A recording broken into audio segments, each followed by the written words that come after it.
Alright, what is going on, guys? Spiteful back again, coming at you with another top 10. So we're just gonna roll these honorable mentions while I speak a little bit about this list. Now, this list took about, I want to say, an hour's worth of streaming.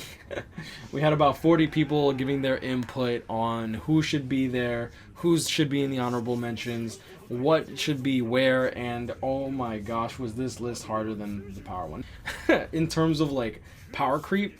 So it was very cut and dry of who should be in the top 10. It was just a matter of ordering them. Now, technique and speed have been a really big cluster, but we managed to edge that out, which is good. And yeah, let's begin. So in the honorable mentions, we have Yachiru. Now, she's pretty good at autoing. She has a Rankar killer. She's ranged. So, I mean, she's overall just a decently good character. Same thing with Kensei. Kensei is a DR 20% link, so he's a little better at autoing. He doesn't really have really good range. However, with the DR 20%, I feel that that just makes him an overall great unit.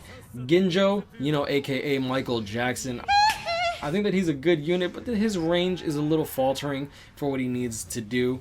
And I feel like the people on this list also just have the range and the kit to really excel.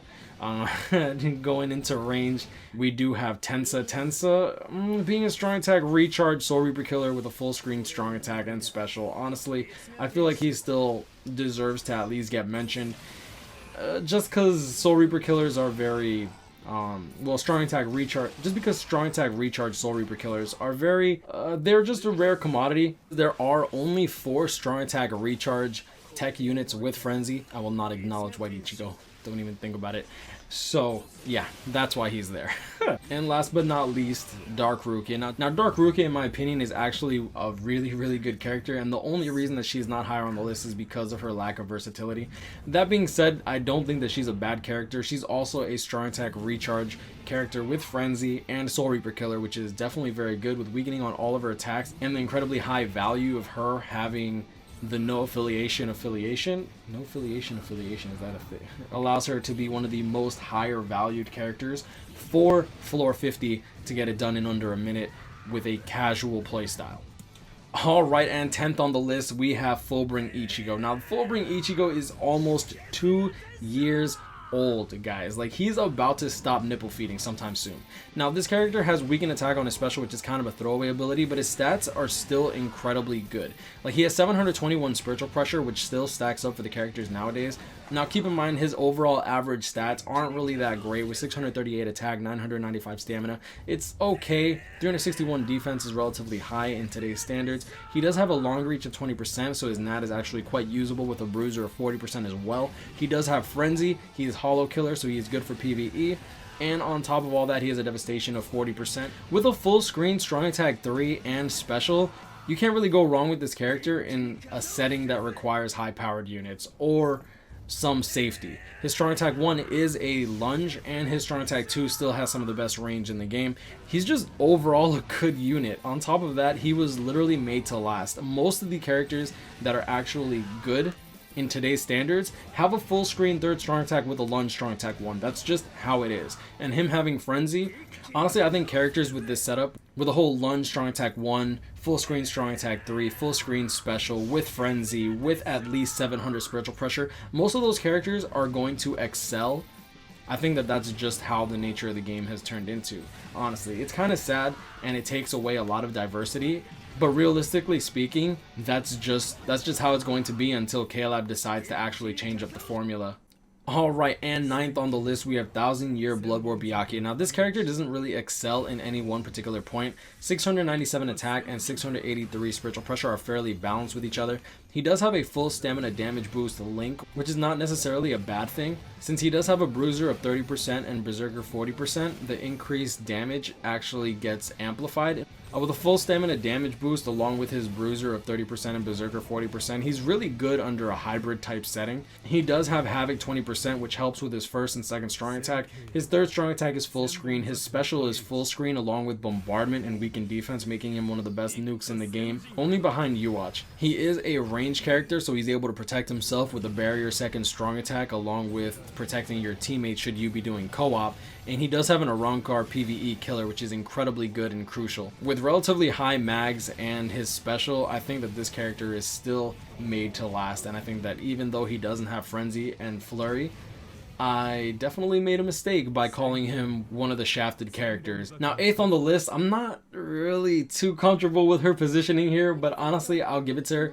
Yo, Retsu is an absolute powerhouse. Reduced strong attack cooldown, 12%. Soul Reaper killer, one of the 4. She does have Frenzy and a debilitator of 2 seconds with burn on all of her attacks. She has a bruiser of 20%, which is relatively throwaway, but the fact that she is a ranged character definitely helps her out in that regard. She has weaken attack on her special, which is kind of a throwaway ability, but with the debilitator and burn on her special, definitely very good. With a full screen 3rd strong attack, her strong attack 1 is pretty good as well. Her 2nd strong attack is kind of interesting with her little vortex, but overall this character is definitely made to last. With a spiritual pressure of 778, some of the highest in the game.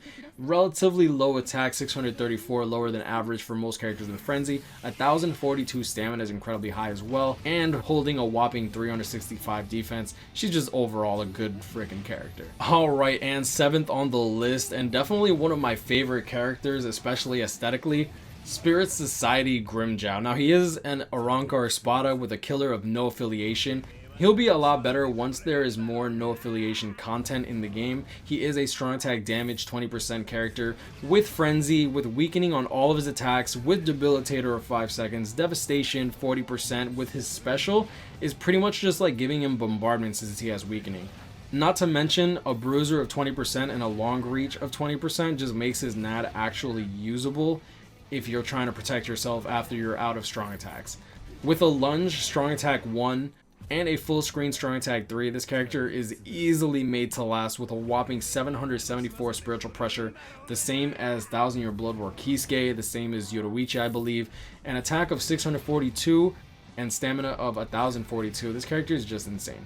Now, this is definitely going to bring a little bit of controversy because I don't particularly like her being all the way up here, but Christmas Ururu is not necessarily the hardest hitting character, but she is definitely one of the most versatile characters.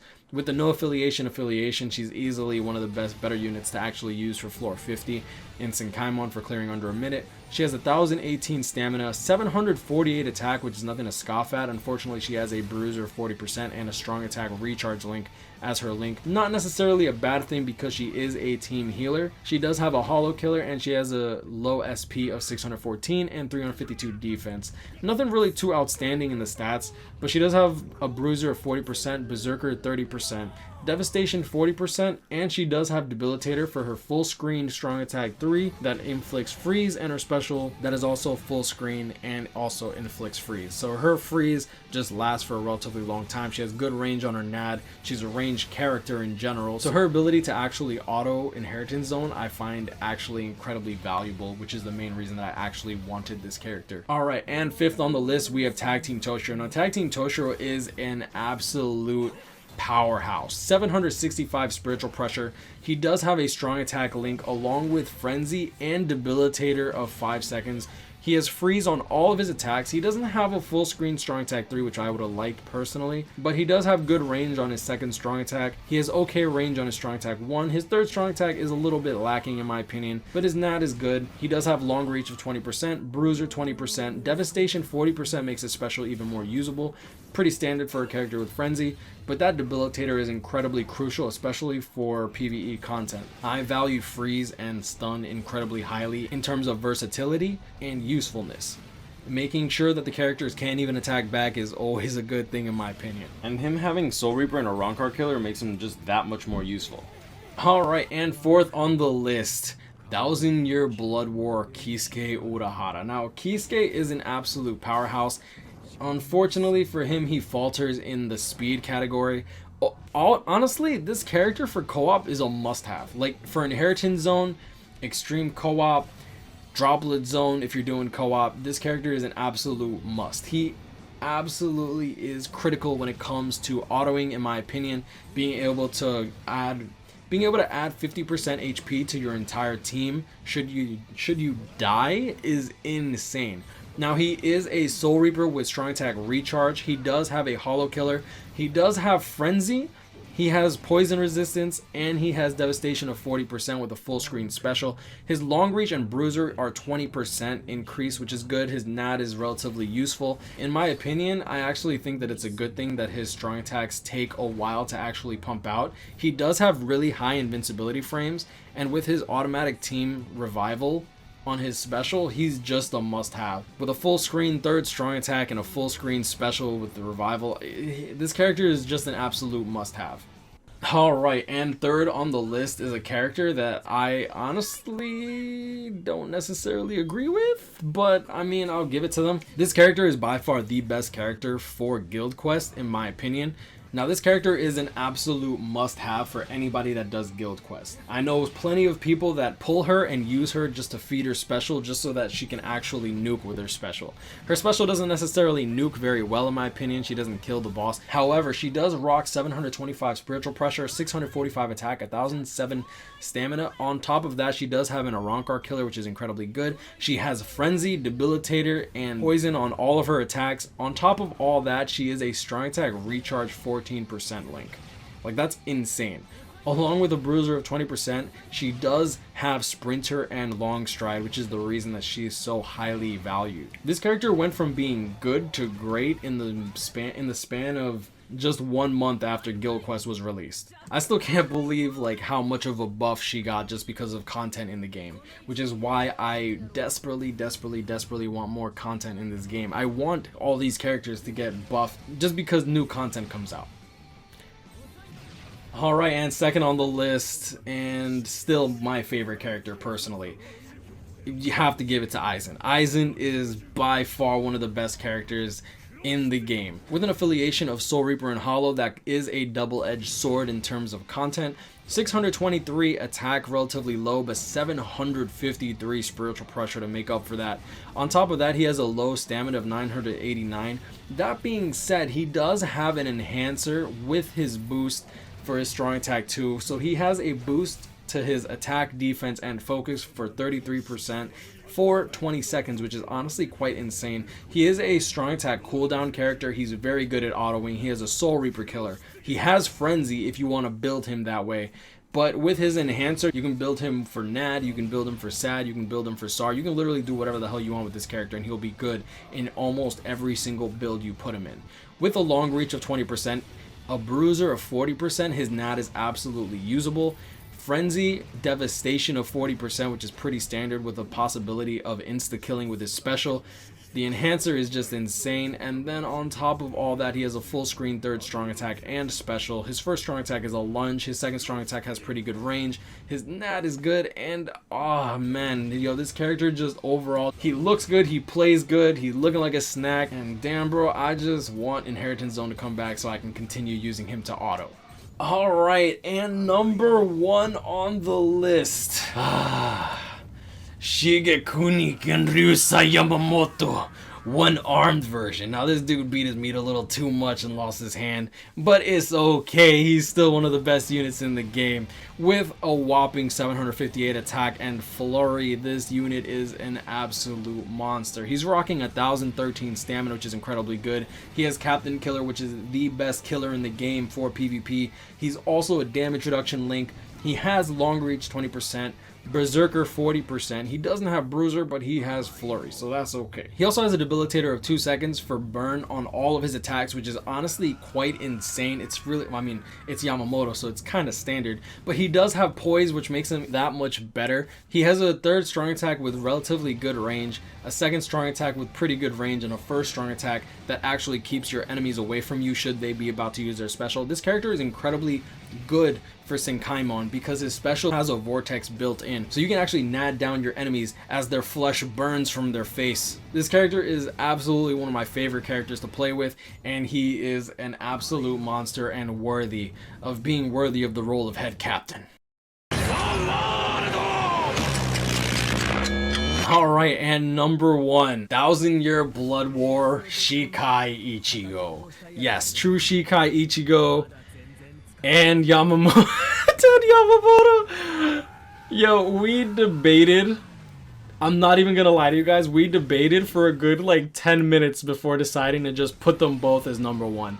They both have incredibly great aspects. They do almost the same thing. However, they just change the way you play, both of them. Like, both of them are just absolutely insane. So Ichigo is simply a Soul Reaper with a normal attack damage link, 626 spiritual pressure, 771 attack, 367 defense is incredibly high, 1042 stamina. And I think what makes this character different is the fact that he's a ranged flurry character. He doesn't have poise, he does have an entire kit that revolves around your opponent not getting close to you.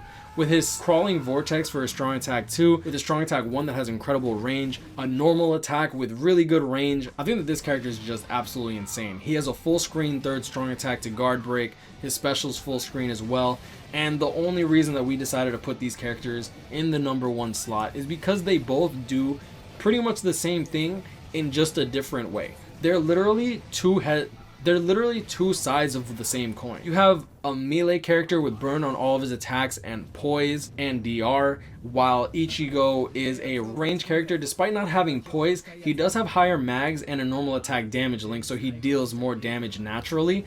And since he's also ranged, he shouldn't be getting hit as much regardless, so the poise is kind of, I don't want to say a throwaway ability, because I think that Yamamoto is definitely better for autoing, but it's only marginally, and I think that Ichigo is definitely much more fun to play with. And that you can't really, and I'm not gonna lie to you guys, playing with a flurry character is usually incredibly boring. But either way, I think that both these characters being first on the list, yes, this is a top 11. Watch out, Watch Mojo, I'm coming for you. But anyways, overall, these characters are just absolutely insane. I could not narrow this down to simply just 10. I didn't even want to narrow it down to 11. I wanted it, oh my god, yo, it has been such a good year for tech characters this year. It's insane. I'm really looking forward to what the future of this game has to hold. And yeah, I mean, I guess I will leave it at that. Let me know in the comments below what your top 10 are. I did find some funny comments that were just didn't make any sense in my opinion, and I'm gonna leave that around. And I guess I will leave it at that. Y'all know what it is, guys. Grind on, catch me up, hit me up, stay blessed. I wish y'all the best of luck in your summons. And yeah, that's my top 10 tech units list. And if you guys have a problem with it, you can make your own. I might actually watch it. I probably won't, but I mean, I'll leave it at that. Y'all know what it is, guys. Grind on, catch me up, hit me up, stay blessed. I wish y'all the best of luck in your summons. Comment down below what list you would have made with the top 10 tech characters. I'll be reading all my comments as usual, and I guess I'll leave it at that. Stay blessed, John. I'll see y'all in the next one. Peace.